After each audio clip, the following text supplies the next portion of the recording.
10 மாசம் சுமந்து கஷ்டப்பட்டு பெத்த இந்த வயித்த பிரண்டைய கொண்டே அடிச்சுக்கணும். என்ன என்ன பெரிய 10 மாசம் கஷ்டப்பட்ட?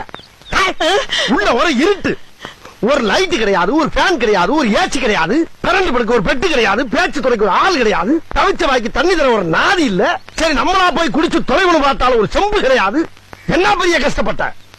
கண்ணை கட்டி காட்டுக்குள்ள விட்ட மாதிரி வடக்கும் தெரியாம கிழக்கும் தெரியாம சிறைச்சாலையில கிடந்திருக்கேன் நானு. அது எப்படி கிடந்தேன்? அப்படியே 10 மாசமா குரங்கு மாதிரி இப்படியே குத்த வச்சே உட்கார்ந்து இருந்தேன். எங்க 2 நிமிஷம் நீ குத்த வை பாப்போம். குத்த வை. என்ன வச்சு எவ்வளவு ஜாலியா இருந்த நீ? நல்ல 10 மாசமா ஒரே விழாக்கள். வளகாப்புங்கிற பேர்ல வளையல் போடுறது, பூச்சு விடுறது, புது புடவையா வாங்கி சுத்திக்கிறது, விருந்துங்கிற பேர்ல கண்ணதுகள் எல்லாம் குறைச்சு குறைச்சு உருண்டை கட்டியா உள்ள இறக்கி லோரை கொல்ல பார்த்து இல்லாம கஷ்டப்பட்டாச்சு. சரி அவ்வளவு தின்னு இல்ல இல்ல கலரா பறக்க 100 கிராம் குங்குமம் வாங்கி முழுங்க வெள்ளையா பிறந்திருப்பல. யார் கஷ்டப்படுறது, யார் பேர் வாக்குறது?